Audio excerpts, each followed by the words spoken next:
You gonna move that walker, old man?" That one question turned a peaceful Father's Day dinner into a moment that would remind six drunk bikers why you should never judge a book by its cover. John Henderson, a 72-year-old retired veteran, had just finished celebrating with his family at Red Mesa Steakhouse when a group of leather-clad troublemakers decided to block his path to the parking lot. With his wife Margaret at his side and his grandchildren watching, John looked like an easy target, just another senior citizen shuffling along with his cane. The bikers circled like vultures, their motorcycles revving and beer bottles glinting under the streetlights. Their leader stepped forward with a cocky grin, absolutely certain he was about to have some fun intimidating a helpless old man. His reason for the harassment: Grandpa Soldier thinks he owns the place. But what those bikers didn't know, what they couldn't have possibly imagined, was that the quiet man with the cane wasn't just any veteran. He was a decorated war hero whose military record read like something from an action movie, whose training had never left him, and whose protective instincts were about to remind everyone in that parking lot that age is just a number when you're defending your family. This is Hopeful Horizon.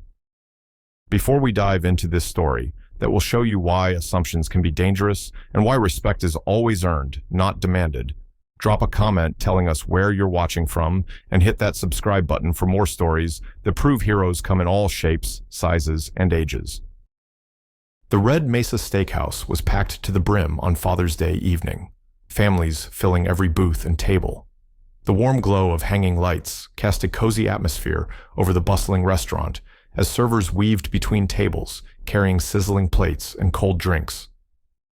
John Henderson sat at a corner table, his weathered hands folded as he watched his family with quiet contentment. His wife Margaret sat beside him, her silver hair catching the light as she laughed at something their 10-year-old grandson Tommy had said. Their daughter Sarah was helping her youngest cut his steak, while their son-in-law snapped photos of the moment. "Grandpa, tell us about when you were in the Army again," Tommy said, his eyes bright with curiosity. John smiled softly, reaching over to ruffle the boy's hair. "Maybe later, buddy. Right now, I just want to enjoy being here with all of you." Margaret squeezed his hand under the table. After 43 years of marriage, she knew that look in his eyes, pure gratitude for the simple moments that mattered most. Outside in the parking lot, the rumble of motorcycle engines grew louder. Through the window, John could see a group of bikers pulling up, their leather jackets gleaming under the streetlights. He didn't pay them much attention. He was too focused on the gift bag Tommy was pushing across the table. "We all chipped in for this, Grandpa," Tommy said proudly. John carefully unwrapped a framed photo of their family from last Christmas. Everyone gathered around the tree. His eyes misted slightly as he studied each face. "This is perfect," he said quietly. "Thank you all." An hour later, the Henderson family made their way toward the parking lot, Tommy skipping ahead while John walked slowly, his cane tapping against the asphalt. The peaceful evening air was shattered by loud voices and the rev of motorcycle engines. A group of 6 bikers had positioned themselves near the family's car, their bikes forming a semicircle that blocked the path. Empty beer bottles littered the ground around them, and their voices carried the slurred edge of too much alcohol. "Well, well, what do we have here?" called out the apparent leader, a heavy-set man with a gray beard and arms covered in tattoos. "Looks like Grandpa's got his whole crew with him." John kept walking, his expression calm but alert. "Excuse me, gentlemen, we just need to get to our car." The bikers exchanged glances and burst into laughter. "Hear that, boys? Gentlemen!" The leader stepped directly into John's path. "You're gonna have to wait your turn, Pops. We're having a conversation here." Tommy moved closer to his mother, his eyes wide with fear. Margaret placed a protective hand on his shoulder, while Sarah pulled her younger son against her side. "There's no need for trouble," John said evenly, his voice carrying decades of authority despite its quiet tone. "We're just trying to get home." "Trouble?" Another biker, younger with a mohawk, stepped forward. "The only trouble I see is some old soldier thinking he can order us around." He gestured mockingly at John's cane. "What's wrong, Grandpa? Knees give out a nam?" The leader shoved John's shoulder, causing him to stumble slightly. "Maybe we should teach you some respect for your betters." That's when the third biker, emboldened by alcohol and group mentality, spat on the ground near Margaret's feet. Nice family you got there, old man. Be a shame if something happened to them. Tommy started to cry, and John's jaw tightened almost imperceptibly. The storm behind his calm eyes began to stir. John Henderson looked at his wife and handed her his cane with the same precision he'd once used to pass along his service weapon. "Hold this, darling," he said softly, his voice carrying an edge that made Margaret's eyes widen. "I'll only need a minute." The bikers barely had time to register what was happening. 47 years of military training kicked in like muscle memory. John's movements were fluid, calculated, and devastatingly effective. The first biker, the one who had spat near his wife, found himself on the ground before he could blink, John's elbow having connected with his solar plexus with surgical precision. The leader swung wildly, but John ducked under the punch and swept the man's legs, sending him crashing into the side of a pickup truck. The sound of metal denting echoed through the parking lot. The mohawked biker pulled out a knife, but John was already moving. He grabbed the man's wrist, twisted it in a motion that made the blade clatter to the asphalt, then flipped him over the hood of a nearby car. The biker landed hard on the other side, groaning. Two more bikers rushed him at once. John sidestepped the first, using his momentum to send him sprawling into a motorcycle, which crashed to the ground in a tangle of chrome and leather. The second one got close enough to grab John's shirt, but found himself lifted and slammed onto the concrete with a force that knocked the wind from his lungs. The sixth biker, seeing his friends scattered across the parking lot like broken toys, held up his hands and backed away. "Hey man, we're cool. We're cool." John straightened his shirt and walked back to his wife, not even breathing hard. He took his cane back and looked down at the groaning bikers with the same calm expression he'd worn all evening. Tommy stared at his grandfather with a mixture of awe and disbelief. "Grandpa, that was awesome." The sound of sirens filled the air as 3 police cruisers pulled into the parking lot, their blue and red lights painting the scene in alternating colors. Officers jumped out with hands on their weapons, trying to make sense of the chaos. "What happened here?" shouted the first officer on scene. The bikers who could still stand immediately began pointing at John. "He attacked us," the leader wheezed, clutching his ribs. "We were just talking to him and he went crazy. That old man's dangerous." "We want to press charges," another one called out. "He assaulted all of us." The officers began separating the parties, taking statements and trying to piece together the story. John stood quietly with his family, answering questions with the same calm demeanor he'd maintained throughout the entire incident. Then another vehicle pulled up, a sheriff's department SUV with lights flashing.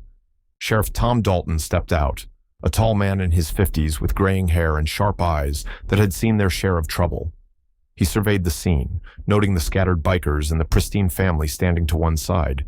His gaze fell on John, and he did a double take. "John Henderson?" he called out, his voice carrying across the parking lot. John turned, and a small smile crossed his face. "Hello, Tom." Sheriff Dalton walked over, his expression shifting from confusion to recognition to something approaching reverence. He stopped 3 feet away and snapped to attention, rendering a crisp military salute. "General Henderson, sir." Every officer in the parking lot turned to look. The bikers' protests died in their throats. "At ease, Sheriff," John said with a slight nod. "It's just John now." Dalton dropped his salute, but maintained his respectful posture. "Sir, this man," he announced to his officers, "trained half our tactical unit when I was coming up. He's a decorated war hero and one of the finest soldiers this country has ever produced." He turned to the bikers, his voice hardening. "You boys have no idea how lucky you are that General Henderson showed restraint. I've seen what he can do when he doesn't hold back." The tide turned completely. The officers who had been taking the bikers' statements now viewed them with suspicion and disdain. Witness statements from other restaurant patrons confirmed what had really happened: a group of intoxicated bikers harassing a family and assaulting an elderly veteran. One by one, the bikers were arrested on charges of public intoxication, harassment, attempted assault, and disturbing the peace. Their motorcycles were impounded, and their tough guy attitudes evaporated as they were loaded into police vehicles. The restaurant manager, who had been watching from the doorway, approached the Henderson family. "Sir," he said to John, "your entire meal tonight is on the house, and here's a gift card for your next visit." He extended his hand. "Thank you for your service to our country." Other patrons began to gather, some taking photos, others simply wanting to shake John's hand. An elderly couple approached, the man wearing a Vietnam veteran's cap. "Semper Fi, brother," the old Marine said, offering a firm handshake. "Hoo-ah," John replied with a grin. Sheriff Dalton returned to John's side as the last of the bikers was loaded into a patrol car. "General, I want you to know that if you ever need anything at all, you just call me directly." John nodded his appreciation. "I think we'll be just fine, Tom. But thank you." As the police cars pulled away and the crowd began to disperse, Tommy tugged on his grandfather's shirt. "Grandpa," he whispered, "you're like the coolest person in the whole world."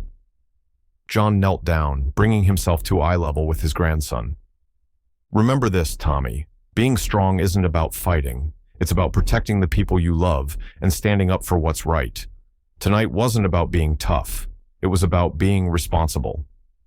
Margaret slipped her arm through her husband's as they finally made their way to their car. "You know you're going to be the talk of the town tomorrow," she said with a smile. "As long as I'm the talk of this family tonight," John replied, "I'm happy." Those bikers made that move on John Henderson because a 72-year-old man with a cane didn't look like someone who could fight back. But what they saw as weakness was actually the calm restraint of a warrior who had spent decades learning when not to use the skills that could end a confrontation in seconds. What they mistook for frailty was the quiet confidence of a man who had nothing to prove, until his family was threatened. John Henderson didn't owe those bikers proof of his capabilities. He'd earned his stripes through years of service, sacrifice, and the kind of training that stays with you long after you hang up the uniform. And yet, in one evening, that service was mocked by strangers, his family was threatened by cowards, and his restraint was tested by men who had never learned the difference between strength and brutality. This story isn't just about veterans, though honoring our service members is undeniably part of it. It's not just about bullying, though standing up to bullies is at its heart. It's about how quickly we underestimate people based on age, appearance, or the assumption that quiet equals weak. It's about the dangerous belief that respect can be taken instead of earned. It's about the cost of mistaking patience for powerlessness and the price paid by those who think intimidation is the same as strength. Those bikers learned something that night about the man they'd chosen to harass.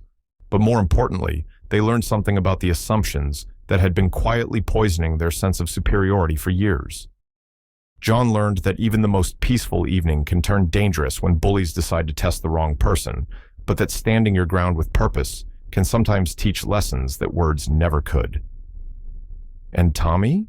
Tommy learned that his grandfather might walk with a cane, but that doesn't make him any less of a hero, any less capable, or any less deserving of respect.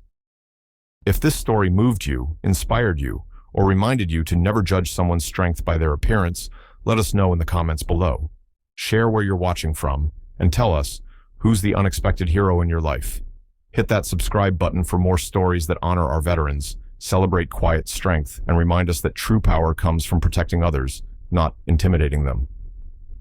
Until next time, stay honorable, stay humble, and remember, heroes don't always look like what we expect, but they always show up when it matters most. This is Hopeful Horizon signing off.